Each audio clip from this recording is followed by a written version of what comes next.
here. Okay, I'll put this one over here. This way? Okay, good. Bruchim Habayim, welcome everyone. Tremendous opportunity, especially now with the Matzav in Eretz Yisrael, which I'm going to speak about, Bezrat Hashem, and the upcoming Chag, which is related. I'm going to show you this evening very much to what is happening to the Jewish people in Eretz Yisrael and us in Chutz La'aretz. Friends, so much of life, we don't even realize how much, is about timing. And it's hard for us because we want things to happen in our timing. So there's our cheshbon, there's our accounting, and then we have a Kadosh Baruch Hu, God's timing, which doesn't always coincide. Sometimes it's years off. You're waiting years for some event to happen in your life. Sometimes it's months off. Sometimes our timing and Hashem's timing is weeks off, days. Sometimes it can be minutes or even moments. All of them are the same. There's what we want from life, our timing, and then there is HaKadosh Baruch Hu's timing as well.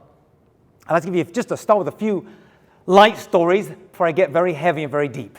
I want to lower you in so I can take you out Bezrat Hashem. You know, since Rabbi Fai is here, I must tell you a quick story involving him, which I've never told before, I think ever, let alone here at Safra Synagogue. Many years ago, I was working for a Jewish organization. I'm a rabbi. What was I going to do? Dance? And it was going okay, Baruch Hashem. Classes, shiurim, trips to Israel. I knew Rabbi Reuven. We were doing stuff together, and we were doing stuff. And then I got a phone call. I still remember it. He doesn't remember it, but I doubt he does. And he says, hello, it's Rabbi Fahi. Wow, Rabbi Fahi's calling me. He was in London at the time, and he was not working in the Bet Knesset. You don't remember this, do you? Whatever. I'm in the phone, and I answer the phone call, and he says, I'm calling from London. He says, there's a possibility I'm coming to New York to be a rabbi of a Bet Knesset. I'm not going to tell you which one, which was killing me because I had to try to figure it out. But I want to work with you. Now let me give you a little bit of background as a rabbi. I want you to imagine you're an actor or an actress and you're doing okay. You get certain movie roles, maybe get some plays to do on stage. And then one day you're sitting at home and you get a phone call from Steven Spielberg. And he says, is that? And it mentions your name. And you're like, yeah. And he says, I'm making a movie about a little 3-foot alien. I want it to be in the movie. We're going to be like, nah, I'm busy. I'm working on a stage production off Broadway. He said, Rabbanah Shalom, I'll do it. I don't care. I'll play the alien. I'll play the alien's best friend. I'll take the bad part. I'll be the screaming, dying. There's always one guy at the back who's always dying in the movie, you know what I'm saying? He gets killed in the first minute. I'll even take that. Any chance to be in the movie with Steven Spielberg. That is how I felt at that. I didn't tell him. I had to act cool, you know? I said, any chance to work. This is before he even got here. And then I didn't hear from him again for months and months. I don't even know how many months. And then my job where I was working went sour, and I was not enjoying it at all. And he came back here, and he was ready. The rabbi of the Bet Knesset, I hadn't heard from him, and he said, now's the time. Now's the time. I wanted it months before. It's all about timing. Let me get down to even just a couple of moments. You know, I've done many chatunot, Baruch Hashem, stood on many chuppot. I can tell you one crazy story that happened to me. Happened publicly, so I can tell you publicly. I was standing under chuppah, and I had a premonition. It's never happened before, and it's never happened since. I had a premonition that the kala was going to faint. Do not ask me why. It just came into my head. This was one of the first chuppot I ever did. So I was nervous as it was. There's a lot going on. You got family, grandparents, wine. There's a lot going on. So I pushed it out of my head. I even remember it so clearly that when the kala walked under the chuppah, I even looked at her and said, are you feeling okay? And she was like, yeah, of course I feel okay. And then I kind of definitely pushed it out of my head because you're dealing with ketubah and wine and fat.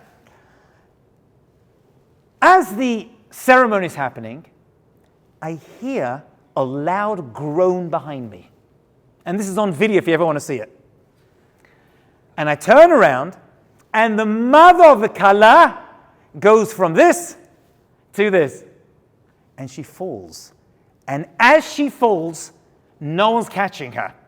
And I'm the rabbi under the chuppah. So I said, you know what? I better catch her. So there I am, one of the first chuppot I'd ever performed. And I'm like, what is going on? And I catch the mother of the kala as she faints under the chuppah. You see, I had a nuvuah, Ruach HaKodesh, but it wasn't exactly right. It wasn't the kala, it was her mother.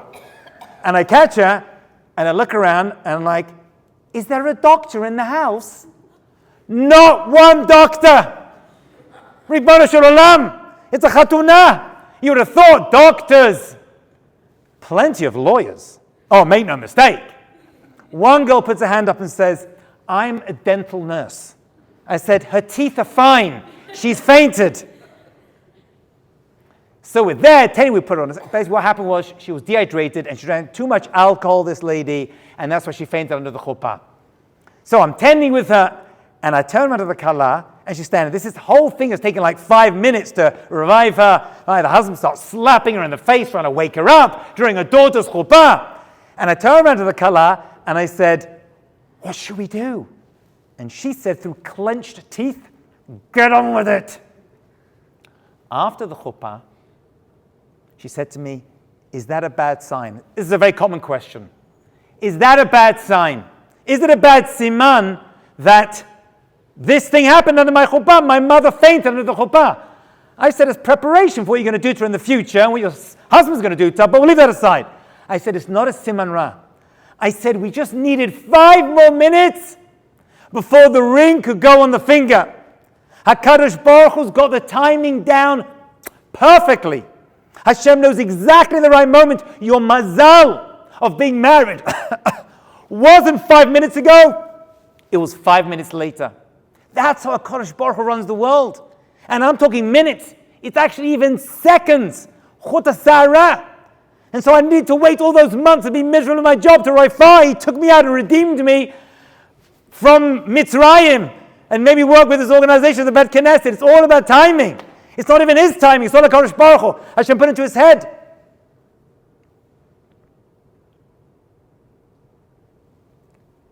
There is no coincidence of the timing of the war that we and our people are in right now. It's no coincidence. It could have happened 6 months ago. It could have happened 2 years ago.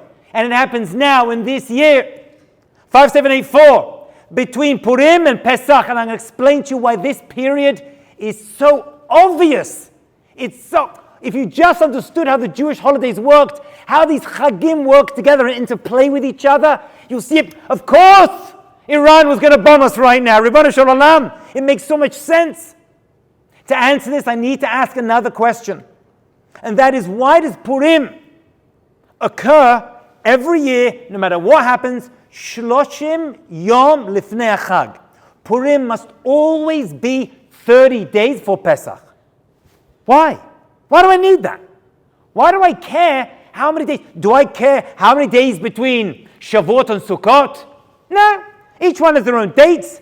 Do I count the days in between? I don't do that at all.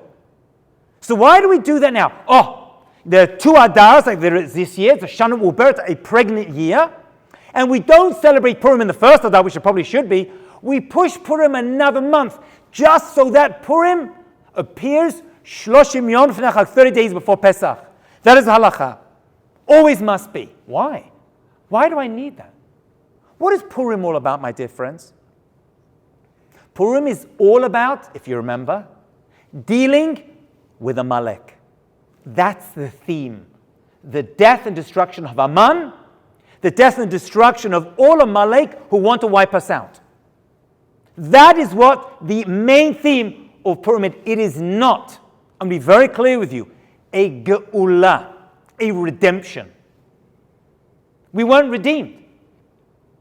We know that because we were still under the thumb of Achashverosh even after the Purim story. According to some opinions, and it's kind of hard to believe, Esther Hamalka remained married to Achashverosh after it all. So it's not a story of Geula redemption, it's a story of survival, just just surviving, but not redemption, unlike Pesach. And this is going to help us understand a very fascinating question the rabbis ask. Why do we not recite Hallel on Purim? Why is there no Hallel on Purim? You would have thought, right? Hallel, give thanks to Hashem. Thanks for saving us from this crazy Amalekite and his entire mishpacha and his wife and his 10 sons. That would be a real thing. Praise Hashem. Hallel. No. There's many answers given in Gemara Megillah as to why this is. Rav Nachman says, actually, there is Hallel on Purim. It's Kriyat HaMegillah. When you read the Megillah on Purim at nighttime and read again during the day, that is Hallel of Purim. That is our way on Purim of giving praise, thanking HaKadosh Baruch Hu for saving us. So when you read, or if you hear the Megillat Esther on Purim, really, you're saying Hallel, thank you Hashem. Cute answer, very nice, from the Gemara. Rava disagrees. Rava says, no. I'll tell you why there is no Hallel on Purim. Because Hallel begins with the words, Hallelu Avdei Hashem. Praise be the servants of Hashem. But it's not true. On Purim and after Purim, we were not Avdei Hashem. Says the Gemara, Akati Avadim la'Achashverosh. We were still Avadim la'Achashverosh. So we can't stand there and say, Hallelujah, Avdei Hashem. We are now Avadim of Hashem, because we were still Avadim to Achashverosh in Paras. It wasn't a full Geula. For that, you got to wait 30 days. Because the full Geula, the full redemption comes on Pesach. Now, then we go free. Then we get rid of Paro. We get rid of all of his chariots. We get rid of all of his entire army. And we all go free. And we make our way into the Midbar. Make our way to Matan Torah. And off to Eretz Yisrael. Now, that is a Geula. So let's get this clear. And let's bring this up to date. 2024. Purim lePesach. There are 30 days between Purim and Pesach. The rabbis say that means there are 720 hours between Purim and Pesach. The gematria, the numerical value of Amalek is 240. So 240 is Amalek. 720 hours. 240 times 3, that means 3 Amalek comes to 720, and that is the amount of hours. So the rabbis between Purim and Pesach. Between Purim and Pesach. Why Amalek times 3? Because Amalek attacks us in many ways. Amalek attacks us through our machshavot, our thoughts, and through our speech. We speak like Amalek, unfortunately. And our ma'asim, and we act like Amalek too. We're kind of bought into their system. And so we need to wipe them all out. The Amalek force that is upon us. You know, one of the final jobs of Mashiach, because there's a tradition, I should add, that Mashiach is going to wipe out Amalek. That's not even a tradition. That's mentioned in the Nevi. Right? That's a major part of Judaism. But there's a tradition that's going to happen on Erev Pesach. That Amalek, and when I say Amalek, I mean the forces that want to destroy us, opening like we're seeing today. We're seeing people rise their head above the parapet and say the most disgusting things about our people. Complete sheker. This is mamash Amalek. They want to destroy us physically and spiritually and emotionally and psychologically. And unfortunately, in a lot of cases, it's working. And the Rambam says whoever acts like Amalek, we treat them like Amalek. And that is Iran today. And so it makes sense that dealing with Iran today, who is today's Amalek, without doubt, they'll be the first ones to admit it. They're proud of it. They want to wipe us out. Legamre, totally. This is the time of Michat Amalek. It's between Purim and Pesach, say the rabbis. This is the time to rid Amalek. This is the time we have to remove them from having control over us.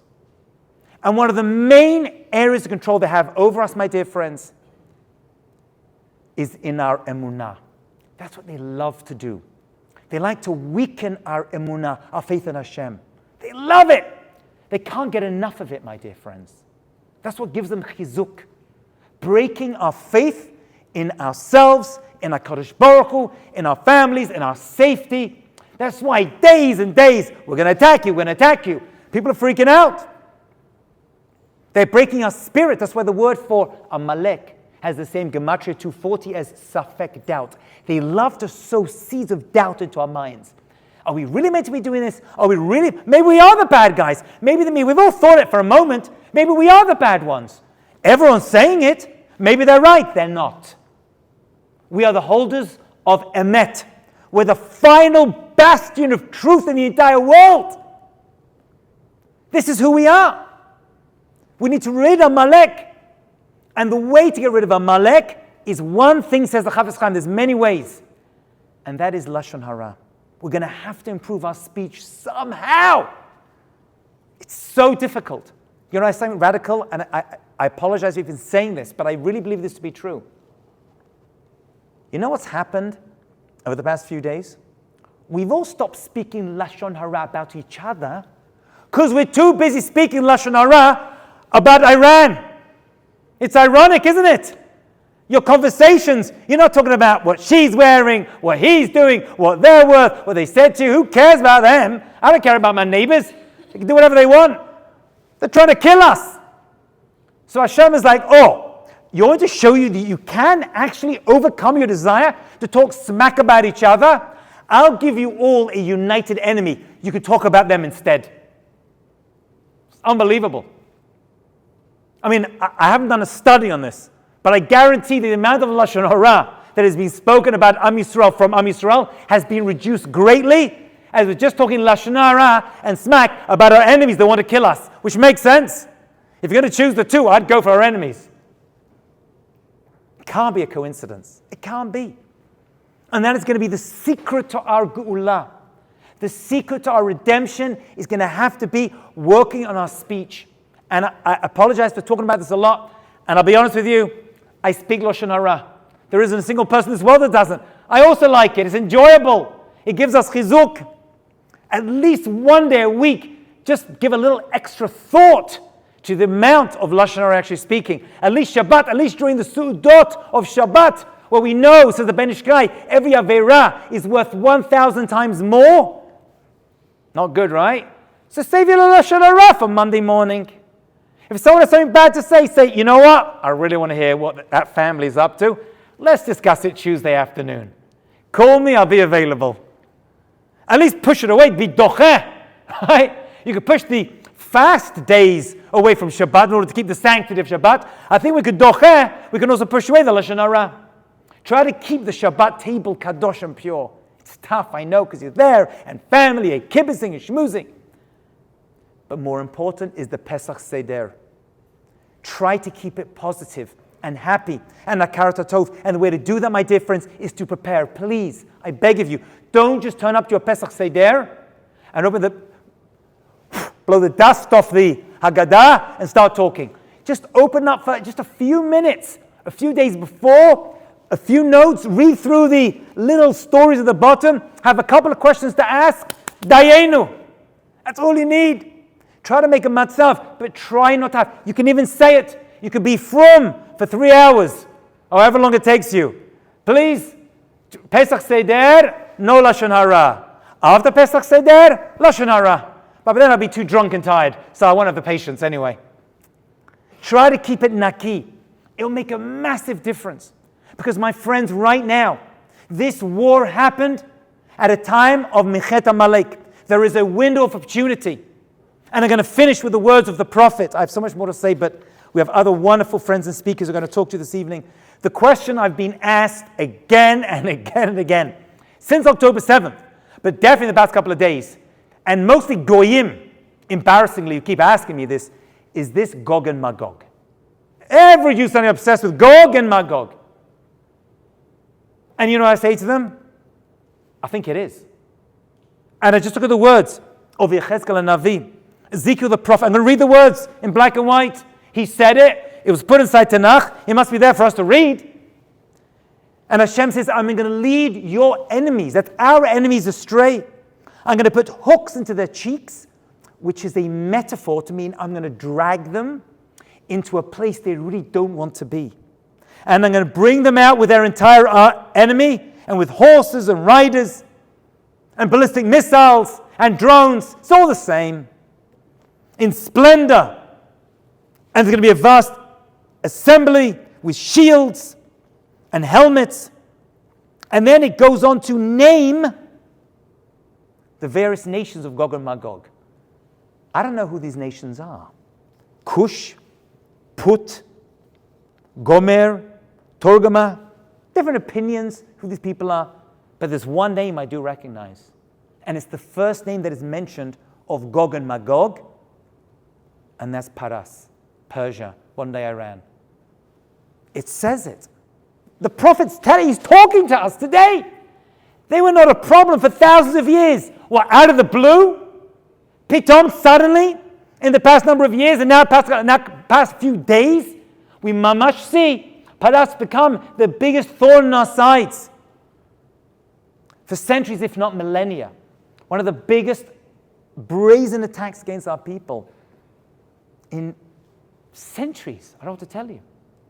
Mamash against our homeland. It's here. The ending is good. Because Gog is Gag. Gog is Gag. What's Gag? A roof. They are the roof people. They think we are safe. Nothing can us. We have a secure roof. And we are the Gag of the Sukkah people.